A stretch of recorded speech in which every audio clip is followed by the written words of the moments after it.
Artinya kalau seorang suami menyatakan rujuk kepada istrinya, maka ketika itu sah rujuk. Ya, sah rujuk. Meskipun istrinya misalkan tidak diberitahu terlebih dahulu, tidak ridho misalkan istrinya, gitu ya. Nah, kalau itu terjadi maka istri sebetulnya bisa ya mengajukan kalau sekarang ke pengadilan agama dan lain sebagainya, ya tidak menerima dan lain sebagainya. Tapi secara hukum itu sebetulnya sah, gitu ya. Ramadan datang penuh cahaya, cahaya keagungan benar rahmatnya. Doa lirih terdengar di bibir, mohon ampunnya atas segala dosa. Ramadan kita Ramadan ampunan, Ramadan kita Ramadan penuh cinta, Ramadan kita Ramadan kasih sayangnya. Bismillahirrahmanirrahim. Alhamdulillahilladzi ahallan nikaha wa harramas sifah. Asyhadu an la ilaha illallah wahdahu la syarikalah wa asyhadu anna Muhammadan abduhu wa rasuluh alladzi la nabiyya ba'dah, amma ba'du. Pemirsa Persis TV yang dirahmati Allah Subhanahu wa taala, jumpa lagi dalam program Ramadan kita di bulan suci yang sangat mulia ini. Alhamdulillah kita masih diberikan kekuatan, masih diberikan kesempatan, dan masih menjalankan ibadah saum di bulan Ramadan yang sangat mulia ini. Insya Allah pada hari ini kita membahas salah satu tema yang berkaitan dengan pembinaan keluarga di dalam Islam, yaitu judulnya adalah bagaimana hukumnya melakukan talak dan rujuk tanpa saksi. Maka sebelum itu kita harus runut dulu. Apa itu talak, apa itu rujuk. Dan sebelum itu tidak afdol rasanya kalau kita juga tidak bahas apa itu nikah. Ya, sehingga nanti kita bisa membedakan apa itu bedanya nikah dengan talak dan rujuk. Ya, karena ini satu paket. Ya, yang pertama nikah itu ya artinya adalah aqdun yufidu hillastimta'iz zauj bizaujah atau bil mar'ah. Ya, jadi nikah itu adalah akad yang dengan akad tersebut itu memberi faidah, memberi dampak hukum halalnya seorang istri bagi suami dan halalnya seorang suami bagi istri. Itu adalah pengertian nikah. Dan di dalam nikah itu harus ada rukun-rukunnya.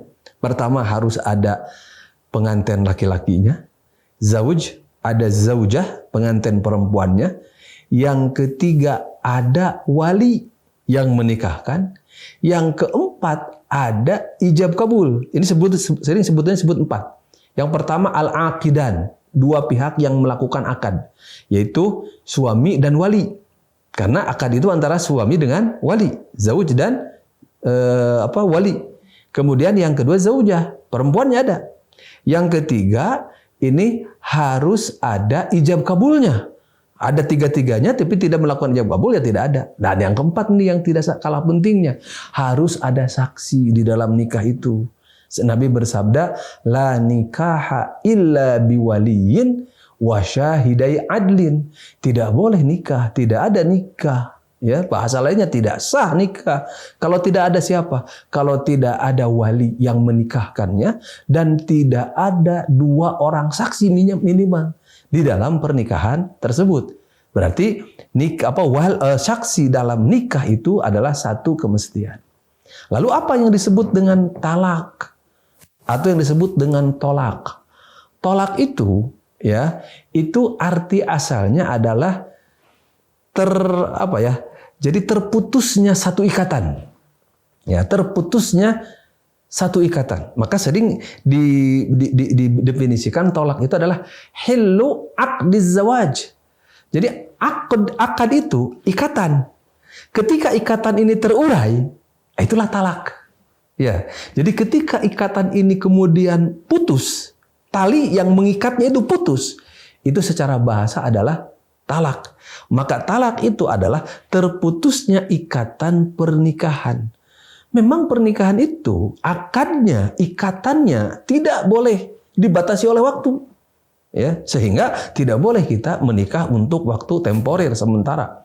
Tidak boleh juga kita menikah ya dengan niat nanti sekian waktu atau nanti akan diceraikan, tidak boleh. Nikah dengan niat seperti itu, gitu ya. Tetapi kalau keadaan memaksa, kemudian tidak ada jalan keluar selain talak, maka talak itu bisa terjadi. Maka talak ini meskipun hukumnya boleh, tetapi itu adalah pintu terakhir dan itu dibenci oleh Allah Subhanahu wa taala. Makanya Nabi mengatakan abghadul halal indallah at-talaq. Sesuatu yang halal yang paling dibenci oleh Allah adalah talak. Ya. Lalu pertanyaan selanjutnya, bagaimana talak itu terjadi? Kan kalau akad nikah itu terjadi, ijab kabul antara wali dengan calon suami. Nah, sementara kalau tolak, itu pemegang haknya adalah suami. Maka ketika suami mengucapkan ikrar talak atau mengucapkan lafaz talak, itu maka terjadilah talak itu. Ya, terjadilah talak tersebut. Nah, tetapi memang itu harus dilakukan dengan cara yang benar. Nah, dalam Al-Quran ada satu surat namanya surat At-Tolaq. Dan itu menjadi panduan bagi kita bagaimana sebetulnya perceraian itu ya bisa diantisipasi dan ketika terjadi maka harus dilakukan dengan sebaik-baiknya, gitu ya. Allah berfirman misalkan mulai ayat pertama, A'udzubillahi minasyaitonirrajim, ya ayyuhan nabiyyu idza talaqtumun nisaa fatalliquhunna li'iddatihinna wa ahsul iddata wattaqullaha rabbakum. Wahai para nabi, jika engkau menceraikan istri-istri kalian, maka ceraikanlah dengan iddahnya, karena iddahnya. Ya. Wa ahsul iddah, dan hitunglah iddahnya. Wattaqullaha, dan bertakwalah kalian kepada Allah Rabbakum. La tukhrijuhunna min buyutihinna wa la yakhrujna illa ayyatina bifahishatin mubayyinah. Tidak boleh engkau keluarkan, engkau usir istri-istri kamu yang sudah dicerai di masa iddah. Itu tidak boleh keluar dari rumah. Masih harus ada di rumahnya, gitu ya.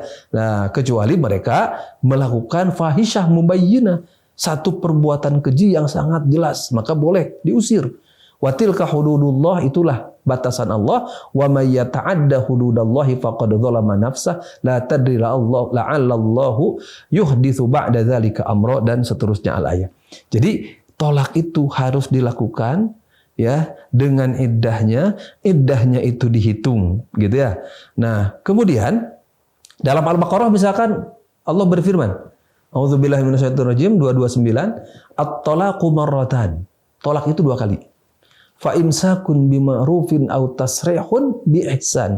Maka setelah 2 kali cerai, fa imsakun bima'ruf, si istri itu tahan oleh engkau dengan cara yang baik. Aw tasrih, atau kalau engkau mau lepaskanlah dengan cara yang baik. Kenapa? Karena ketika sudah 3 kali cerai, maka tidak boleh kembali lagi kepada istrinya. Nah, banyak sekali ayat-ayat tentang talak, hadis-hadis tentang tolak, ya. Dan ada pernah Ibnu Umar gitu ya menceraikan istrinya, tetapi dalam keadaan haid. Kata Nabi kepada Umar, perintah anakmu untuk kembali kepada istrinya. Ya, anmurhu an yuraji'ha, ya, balik lagi ke istri kamu. Kemudian tunggu sampai dia selesai haidnya, sampai dia bersih. Kalau sudah bersih, kalau engkau mau lanjutkan pernikahan, lanjutkan. Kalau mau menceraikan, ceraikanlah dalam keadaan bersih dan belum dicampuri. Fi tuhrin lam yujami'ha, ya. Maka itulah yang disebut talak sunnah, ya. Kalau kita menceraikan kalau ada seseorang menceraikan istrinya dalam keadaan haid, maka itu tidak boleh. Itu disebut talak bid'ah, ya. Talaknya batal, harus diulangi nanti. Atau suami menceraikan istrinya ketika istrinya itu dalam keadaan bersih tetapi sudah dicampuri, maka itu pun tidak boleh. Nah, itu di antara panduannya. Tapi di setiap keterangan tentang perceraian, tentang talak ini menjadi hak suami. Ya, tetapi memang Nabi mewanti-wanti, jangan sampai suami ini gampang sekali ya mengucapkan talak, ya. Nah, dan dalam keterangan-keterangan tentang talak itu tidak ditemukan kewajiban ada saksi untuk talak. Jadi tidak ditemukan. Maka apakah talak tanpa saksi sah? Maka talak tanpa saksi sah hukumnya. Ya, tapi demi kemaslahatan, maka sebaiknya talak pun menggunakan saksi. Agar apa? Agar tidak ada nanti perselisihan. Bisa jadi kalau tidak ada saksi, misalkan suami membantah dia pernah menceraikan istrinya. Atau istri dia membantah sudah diceraikan oleh suaminya dan lain sebagainya. Maka saksi di sini bukan menjadi satu syarat, bukan menjadi satu rukun, bukan menjadi satu kewajiban. Tapi adalah sebagai bentuk antisipasi. Gitu ya. Nah maka secara hukum, kalau talak tanpa saksi, hukumnya itu sah. Hukumnya boleh dan jatuh talaknya. Itu yang pertama. Ya, kemudian selanjutnya rujuk. Ya. Jadi nikah, talak, rujuk. Rujuk itu artinya kembali. Disebut juga roja'ah, gitu ya. Nah, maka rujuk itu adalah kembalinya seorang suami kepada istri yang sudah diceraikannya. Ya. Nah, jadi seorang istri, seorang suami rujuk kembali. Maka boleh seorang suami itu kembali kepada istrinya. Wa bu'ulatuhunna ahaqqu biraddihinna fi dzalika in aradu islaha. Dan suami-suami mereka itu lebih berhak untuk kembali kepada istrinya fi dzalika, maksudnya dalam masa iddah. Ya. Nah, wa bu'ulatuhunna ahaqqu biraddihinna fi dzalika in aradu islaha, kalau mereka ya menghendaki kemaslahatan. Nah, maka talak itu kan ada dua. Ada talak raj'i, ada talak bain. Kalau talak raj'i itu talak pertama, talak kedua. Maka setelah talak pertama, talak kedua, maka suami itu masih boleh kembali kepada istrinya. Nah, kalau masih dalam masa iddah, maka dia boleh rujuk ya tanpa akad baru, tanpa mahar baru, tanpa saksi. Ya, tapi kalau selesai masa iddahnya, maka ketika dia kembali, karena si istri posisinya sudah bebas. Kalau habis masa iddah, dia sudah boleh menikah dengan suami lain, dengan laki-laki lain. Maka kalau suami pertamanya mau kembali, dia harus mengeluarkan atau harus akad baru lagi. Harus ada saksi lagi, gitu ya. Tapi kalau rujuk di masa iddah, maka itu tidak diperlukan saksi. Menurut jumhur ulama, kecuali menurut Zahiriyah. Kalau menurut Zahiriyah, rujuk itu harus ada saksi. Ya, meskipun di masa iddah. Ya, dan rujuk itu sebetulnya kan bisa dengan lafaz raja'tuka dan lain sebagainya, aku rujuk kembali. Atau misalkan kan gini, seorang istri yang diceraikan oleh suaminya ketika di masa iddah, maka masih berhak tinggal di rumah suaminya. Karena dia masih tinggal di rumah suaminya ketika masa iddah itu. Dan masih berhak mendapatkan nafkah dari suaminya. Tapi karena sudah dicerai, dia tidak boleh tidur bareng. Dia tidak boleh bersama-sama. Tapi andai di masa iddah itu misalkan terjadi, ya suaminya itu menggaulinya, maka itu dianggap rujuk. Maka pada dasarnya di sini rujuk itu tidak perlu ada saksi. Gitu ya. Tapi ada ayat ya, yang tadi di dalam At-Tolak ayat kedua, gitu ya. Firman Allah Subhanahu wa taala, fa iza balagna ajalahunna fa amsikuhunna bima'rufin aw fariquhunna bima'ruf. Fa iza balagna ajalahunna, jika istri-istri kamu sudah sampai kepada ajalnya.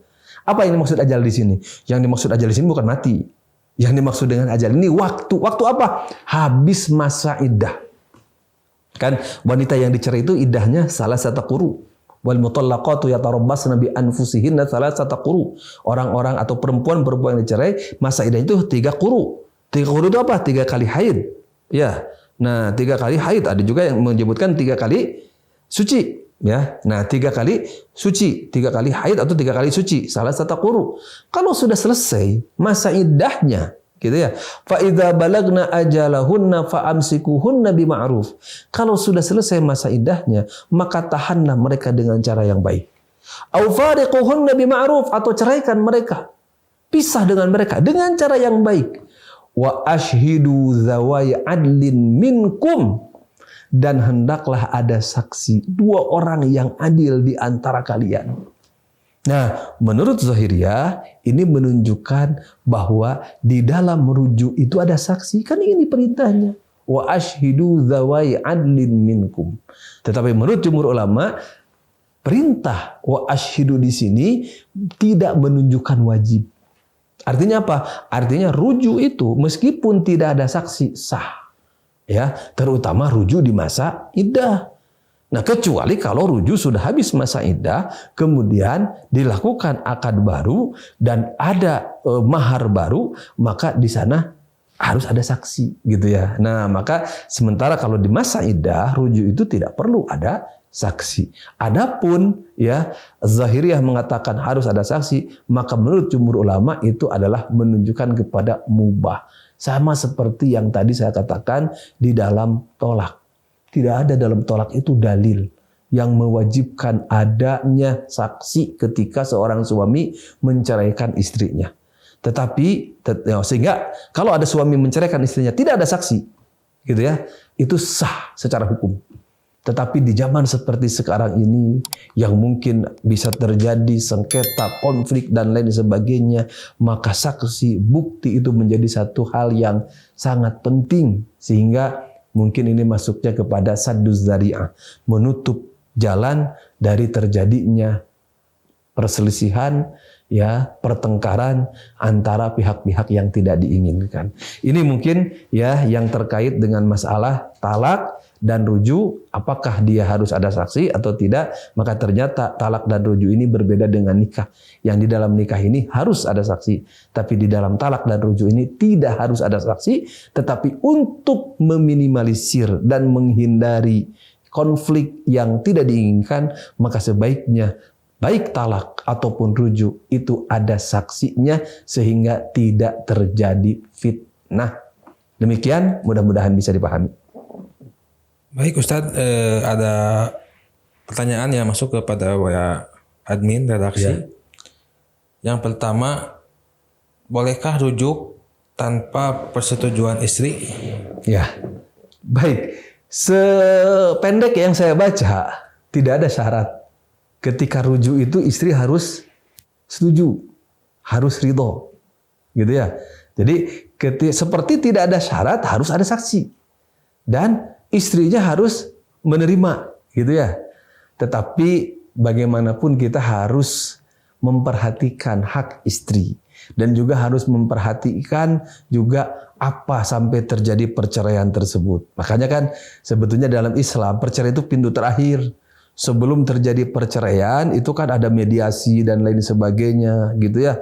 Fab'atsu hakaman min ahlihi wa hakaman min ahliha yurida islaha yuwaffiqillahu bainahuma. Itu artinya untuk meminimalisir hal-hal seperti tersebut, gitu ya. Maka secara hukum sebetulnya tidak mesti ridho, ya. Jadi artinya apa? Artinya kalau seorang suami menyatakan rujuk kepada istrinya, maka ketika itu sah rujuk. Ya, sah rujuk. Meskipun istrinya misalkan tidak diberitahu terlebih dahulu, tidak ridho misalkan istrinya, gitu ya. Nah, kalau itu terjadi maka istri sebetulnya bisa ya mengajukan, kalau sekarang ke pengadilan agama dan lain sebagainya, ya tidak menerima dan lain sebagainya. Tapi secara hukum itu sebetulnya sah, gitu ya. Ustadz, yang kedua, ketika ada suami yang ingin mentalak istrinya, lalu ingin juga menghadirkan saksi dalam talak tersebut, apakah saksi tersebut boleh dari saksi pernikahan mereka atau siapa saja? Tidak harus. Ya. Jadi pertama kan tidak harus ada saksi dalam talak. Tapi misalkan sebagai antisipasi agar tidak terjadi konflik dan terjadi fitnah di masa yang akan datang, maka dia menghadirkan saksi. Maka ketika menghadirkan saksi itu tidak ada syarat. Saksi yang dihadirkan adalah saksi yang dahulu ketika menghadiri pernikahannya atau menjadi saksi pernikahannya. Kalau ini disyaratkan akan susah tuh. Ya bagaimana kalau ketika mau bercerai itu saksi yang dulu jadi saksi pernikahannya itu sudah meninggal misalkan. Saksi yang dulu menjadi saksi pernikahannya itu misalkan tidak ada di kampungnya dan lain sebagainya gitu kan. Maka pertama tidak disyaratkan ada saksi. Kalaupun mau ada saksi gitu ya, maka saksinya itu tidak harus orang yang menjadi saksi ketika dia menikah. Yang terakhir, jika ada suami yang mengirim kata talak melalui telepon atau WhatsApp kepada istrinya, apakah itu termasuk kepada talak? Pertama, talak itu sah, gitu ya. Tapi harus hati-hati. Pertama, pastikan itu dari suaminya. Karena bisa jadi sekarang kan nomor nyasar, naon sebagainya. Atau misalkan, jangan dulu misalkan gini, kalau ada seorang istri, tiba-tiba dapat WA dari suaminya, dia ditalak. Bisa jadi HP suaminya dihack, gitu ya. Nah, bisa jadi HP suaminya dihack gitu misalkan. Atau misalkan tipe, maksudnya mau bilang apa, tetapi jadi talak misalkan keluar itunya gitu kan. Nah, maka itu harus dipastikan dulu bahwa itu adalah betul dari suaminya. Kemudian suami yang mengetiknya itu tidak salah ketik. Kemudian dia lakukan itu dalam keadaan sadar dan tidak terpaksa juga tidak di bawah tekanan, maka itu jatuh talak. Gitu ya, jatuh talak. Sama dengan talak dengan kitabah, dengan tulisan. Sama dengan talak dengan ucapan. Tapi sekali lagi ya, bahkan mungkin untuk menjaga kehormatan istri dan lain sebagainya, ya bagusnya jangan lakukan seperti ini. Tapi saya harus berkatakan bahwa kalau memang secara hukum, kalau dia itu betul suaminya dan dilakukan dengan sadar dan tanpa ada kesalahan, maka jatuh talak. Ya, tapi memang harus dipastikan ya. Jangan tadi sekata saya, ini ternyata orang lain, HP-nya dihack, atau sebetulnya suaminya, tapi di bawah ancaman, atau sebetulnya suaminya, tapi tipe mau nulis misalkan tulak panto jadi talak misalkan kan. Istrinya langsung baper, wah iya naon cenah ya gitu kan. Nah, ini yang harus dihindari gitu ya. Nah, maka tetapi secara hukum itu hanya wasilah. Kalau memang betul-betul dari suaminya dan tidak ada paksaan dan tidak ada kesalahan, maka itu jatuh hukumnya talak. Demikian ya. Terima kasih atas perhatiannya para pemirsa Persis TV yang dimuliakan Allah dalam program Ramadan Menyapa atau Ramadan kita. Mudah-mudahan Allah senantiasa memberikan perlindungan kepada kita. Aku qouli hadza wa astaghfirullah li wa lakum. Rabbana atina fid dunya hasanah wa fil akhirati hasanah wa qina adzabannar. Assalamualaikum warahmatullahi wabarakatuh. Saatnya kita buktikan atas kejujuran dalam perintahnya. Saatnya